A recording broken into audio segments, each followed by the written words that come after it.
So today we're going to look at how to read like an expert. By an expert, I mean academic. This tutorial is going to be dedicated to reading academic texts, and we're going to appreciate the beauties of reading and understanding. And I'm going to introduce some of my personal skills and strategies when coping with a daunting text. Hello, my name is Lola. This is the Free English Tutoring channel if you're new here. And without further ado, let's dive straight into the matter. So first off, we need to understand the structure of a text. Um, Luckily, a typical academic text generally follows the PEL structure, which is an acronym. So point, explanation, evidence, and link usually compose the overall structure of an argumentative text. Argumentative academic text. Point is the central claim of a section or a paragraph. The explanation is usually an elaboration of the meaning of the claim, which is usually brief and serves an explanatory purpose. The evidence is the support of this point and its explanation. So it serves to kind of validate the point and the explanation, excuse me, and it serves to ground those two into empirical evidences or mind experiments or widely accepted examples, etc., which serves to persuade the readers to accept the established claim. And then finally, there's a link. It serves to link back to the point or thesis of the entire text. Usually, there is some kind of enhancement, some kind of generalization. It will not be exactly equivalent to the points. So I'm going to present to you an example of a structured academic text. Now, the reason that I chose Oscar Wilde's text is because his text is not strictly speaking academically argumentative. He is also creative, but I just wanted to establish, prove my point that this structure is kind of widely used and not simply restricted to creative, critical analysis. So you can first have a look at yourself, try to differentiate which chunk serves which purpose that we have previously discussed, and this entire text would be analyzed at the very end of this video, so make sure you persist till there. Now, after we have understood the external structure, we need to understand how to grasp the author's opinion. And I think the most crucial part to handling the author's contention is by analyzing the nouns. So we first need to detect what are the central subject matter in discussion, and that is usually the nouns. And then we need to analyze the correlation between them to understand how the author understands those two and how the author prefers to cope with them. So I have analyzed certain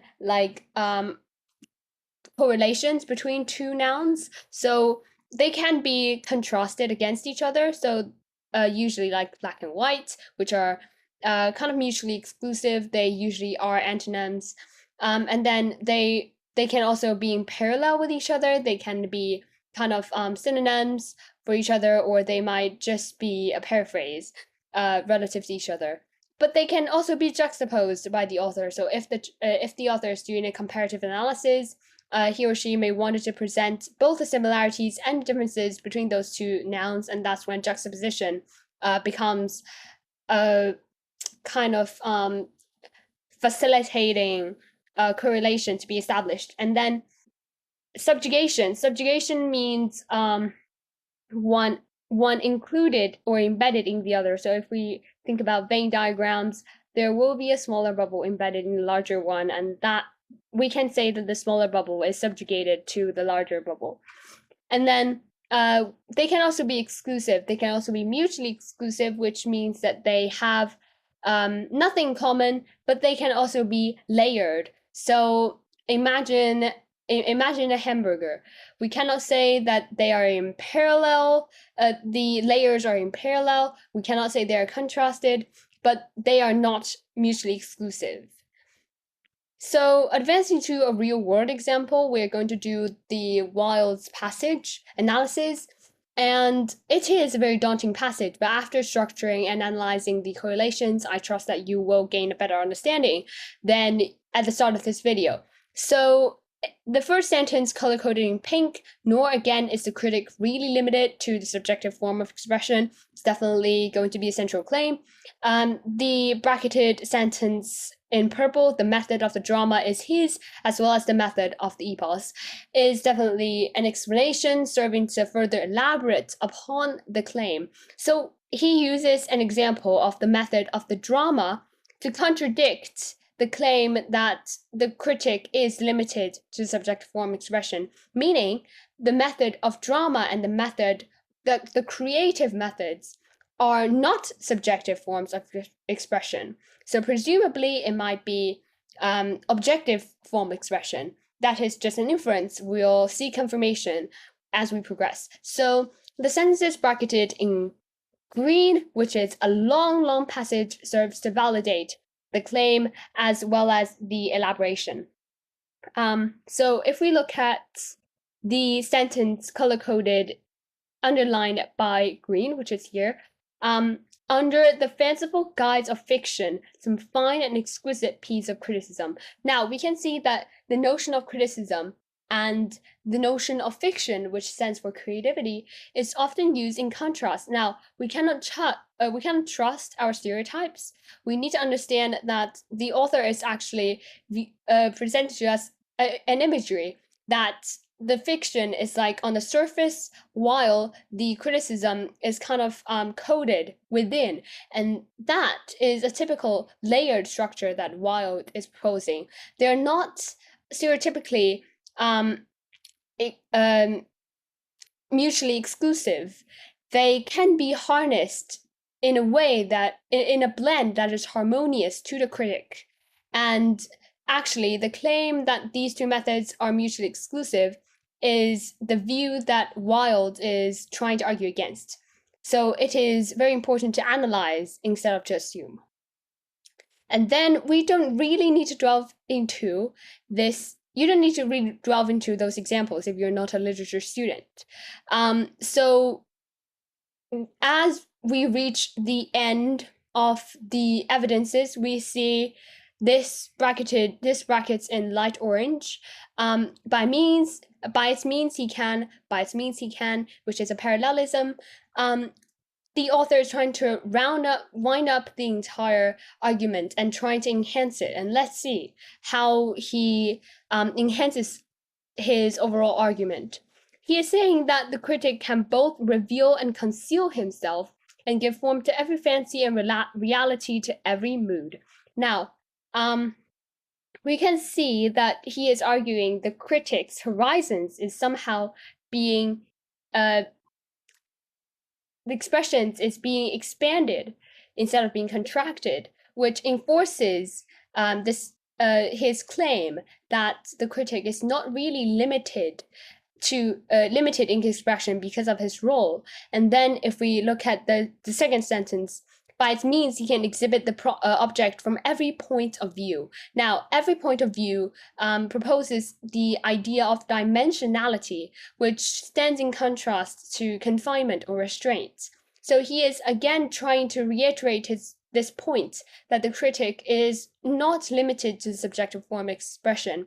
Rather, this role of being a critic actually enlarges the critic's realm of expression. He can now reach things that he cannot possibly reach with subjective form expression. He can simultaneously harness the objective form expression, which is creative means, and the subjective form, which is arguments, to present the overall more well-rounded picture of the subject matter.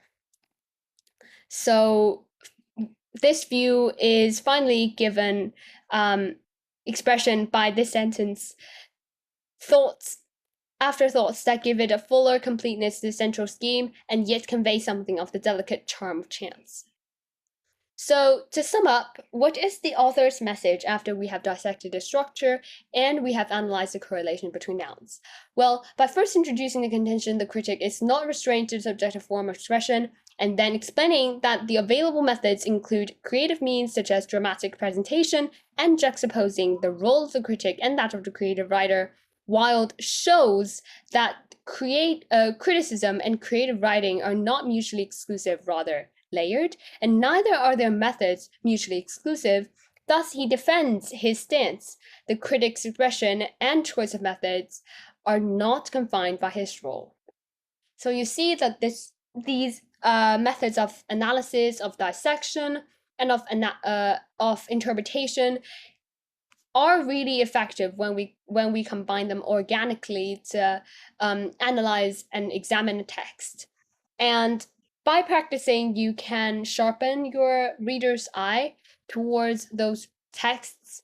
And however daunting they may be, I want everybody on the beginning stage, if we just simply want to understand the text, to not dwell too much or be intimidated away by the intricate or the jargons in the evidences. Now, we would want to put our primary focus on what the author is proposing rather than how the author justifies it if we are just on the beginner stage. So most of the standardized texts don't really request you to think critically and assess critically. They just want exams such as IELTS, such as TOEFL, they only want to ensure that you can understand the text instead of how you're capable of critically assessing a text. So following this thread of thought, a beginner needs to pay a primary importance to the central contention, the explanation, and the link without focusing too much on the evidences. So that would be the majority of the contents that I'm going to introduce regarding reading techniques. Of course, I will be making videos to follow up this one.